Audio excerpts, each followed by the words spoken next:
What is up, my friends and family? I'm Charmx, and today I'm going to be reacting to my cardboard boat racing experience by the Odd Ones Out. Now, I've never done cardboard boat racing, so I'm not really sure what kind of experience he had, but I can assume it was a very wet one, because cardboard, you know, once it's in the water, it gets like soggy and it'll just fall apart. So I don't really think it would be a good experience. But yeah, with that being said, I hope you guys like this video. The original link's in the description. Make sure you go subscribe to the Odd Ones Out. And without any further ado, let's begin. What's in the box?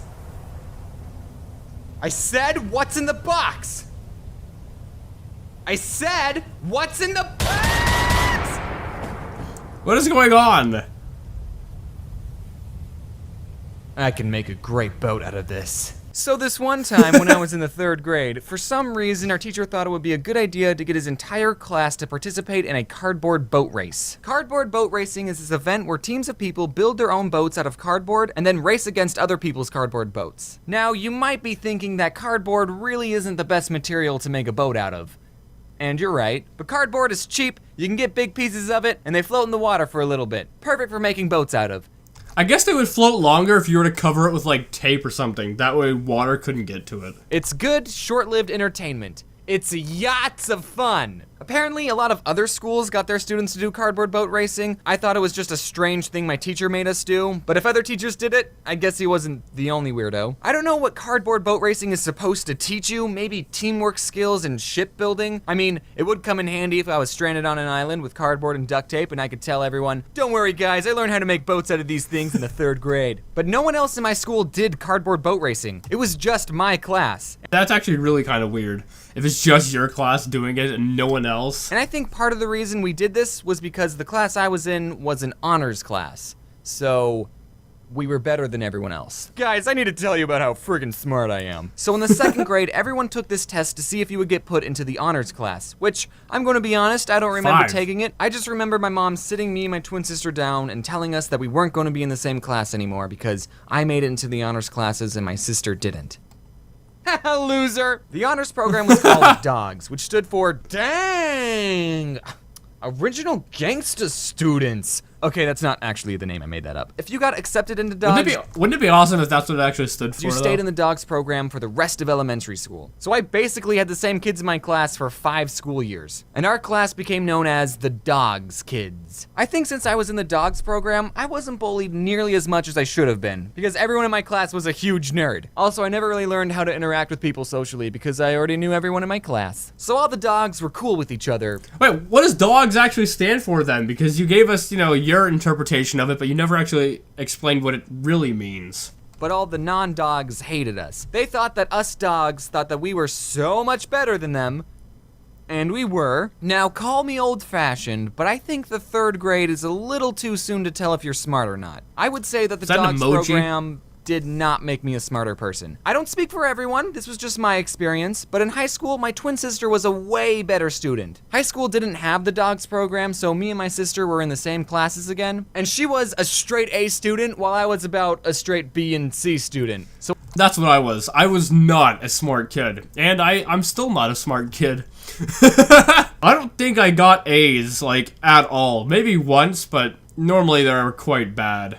So all the math I've learned is telling me that something's not adding up. It probably had nothing to do with being in the honors program in elementary school. I probably just procrastinated a lot in high school. Okay, now let's get back to the actual topic of the video. Leading up to the event, the teacher wanted us to stay after school to help make the boats, and I, being the loyal dog that I was, stayed after school exactly 0 times. Sorry dudes, I take the bus home. And last time I missed the bus, my mom got mad at me and I cried. Okay, I can relate to not staying after school to do stuff. I did it once and I hated it, so yeah, I can completely relate to this. She had to pick me up. So actually, if I was deserted on an island, I wouldn't be much help. I would have to get my mom to pick me up. This event was at a medium-sized man-made lake in Arizona because we don't have real lakes, they're all man-made. And it was right next to a college, and a lot of college kids like to get drunk there. We ended up making 2 boats. One was white and one was blue with a dragon head at the front and a tail in the back, and they both could hold 10 people. There wasn't enough room for everyone in the class to get a spot on the boat, and the kids who actually helped build it got a reserved seat. But since I was a scrawny white boy that didn't take up much space, I got to sit in the very front because they were the coolest and smallest seats. seats. The person who I sat next to was this girl named Priscilla. I still keep in contact with her, and I asked if I could say her name in this video, and she said yes. Later in life, she was the first girl to ever slap me. I didn't ask permission to tell that story. While we were waiting for our turn to race, my dad got me a snow cone, and that snow cone was the very first time I remember getting a brain freeze. It hurts to eat this. Yeah, they do that. When it was But they taste great. our turn, we rowed the boat out, and we actually stayed afloat. I mean, it was only a couple inches away from sinking, but it worked. My mom told me beforehand that if the boat sunk, I should kick off my shoes because that would weigh me down and I would drown. Why'd you wear your shoes in the first place? I mean, I would not trust a cardboard boat to take me across the frickin' lake, okay? I mean, no. I would take off anything that could possibly get wet and that has any value. Thanks for the vote of confidence, Mom. And I remember being so afraid of the boat sinking. Not because I could drown, but because I didn't want to lose my shoes. So there we were, a bunch of 8-year-olds in a Yeah, glorified I can understand that. I can understand that. cardboard box on a lake with 3 other boxes filled with drunk college students. The course we had to take was pretty simple. It only had 2 left turns. Wait, the college students were doing this too?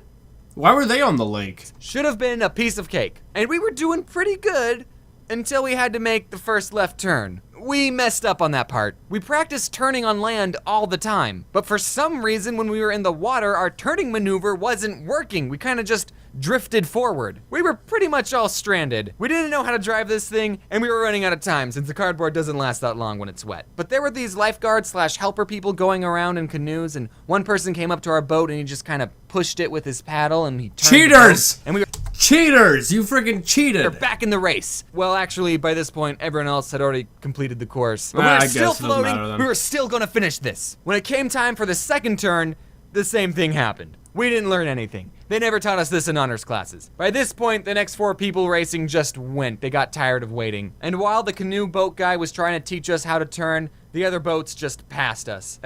How is it that hard to turn? I mean, I'm not a genius or anything, by any means.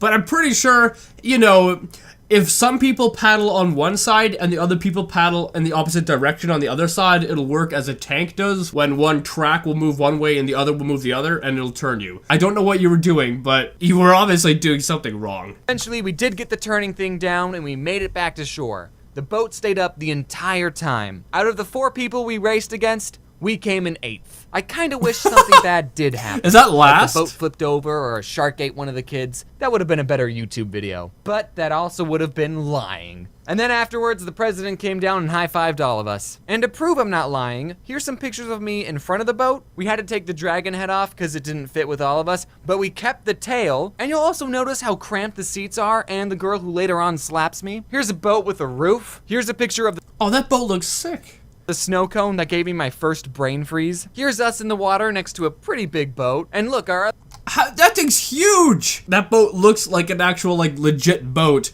that someone put, like, cardboard over top of. Maybe that's what they did.